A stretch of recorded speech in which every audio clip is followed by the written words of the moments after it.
wanted to do a video on how false teachers were called scorpions. So, like the leaven of the Pharisees was the false doctrine.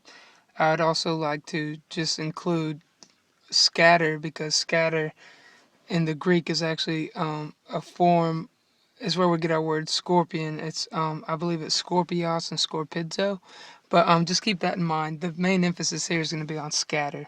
So in John 10 verse 12, it says, "But he that is an hireling, and not the shepherd, whose own the sheep are not, seeth the wolf coming, and leaveth the sheep, and fleeth, and the wolf catcheth them, and scattereth the sheep." Alright, so I wanted to read that. Now, Acts chapter 11, verse 19.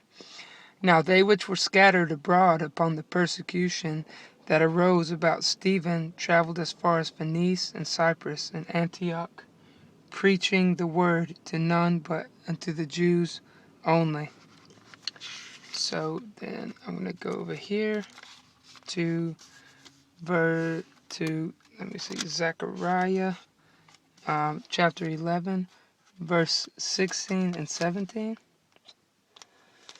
where it says, "For lo, I will raise up a shepherd in the land, which shall not visit those that be cut off, neither shall seek the young one, nor heal that is broken, nor feed that standeth still, but he shall eat the flesh of the fat, and tear their claws in pieces.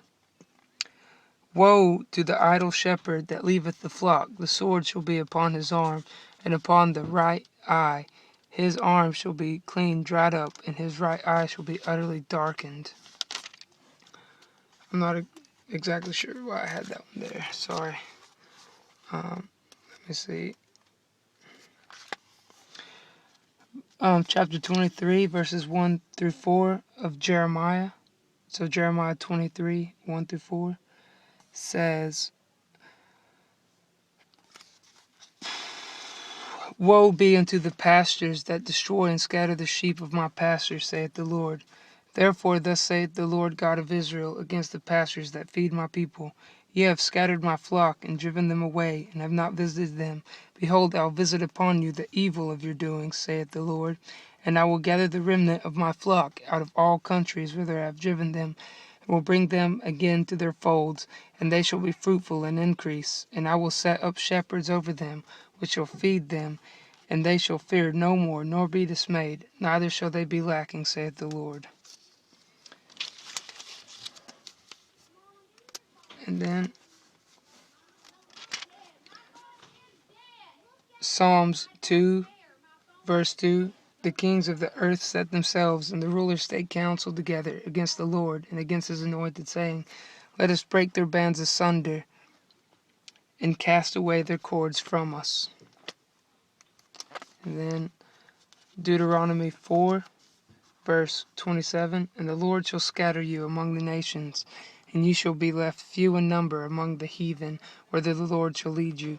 And there ye shall serve gods, the work of men's hands, wood and stone, which neither see, nor hear, nor eat, nor smell. But if from thence thou shalt seek the Lord thy God, thou shalt find him, if thou seek him with all thy heart and with all thy soul. When thou art in tribulation, and all these things are come upon thee, even in the latter days, if thou turn to the Lord thy God, and shalt be obedient unto his voice." And Leviticus chapter 26, verse 33, "And I will scatter you among the heathen, and will draw out a sword after you, and your land shall be desolate, and your cities waste." And Genesis chapter 11, verse 8. "So the Lord scattered them abroad from thence upon the face of all the earth, and they left off to build the city."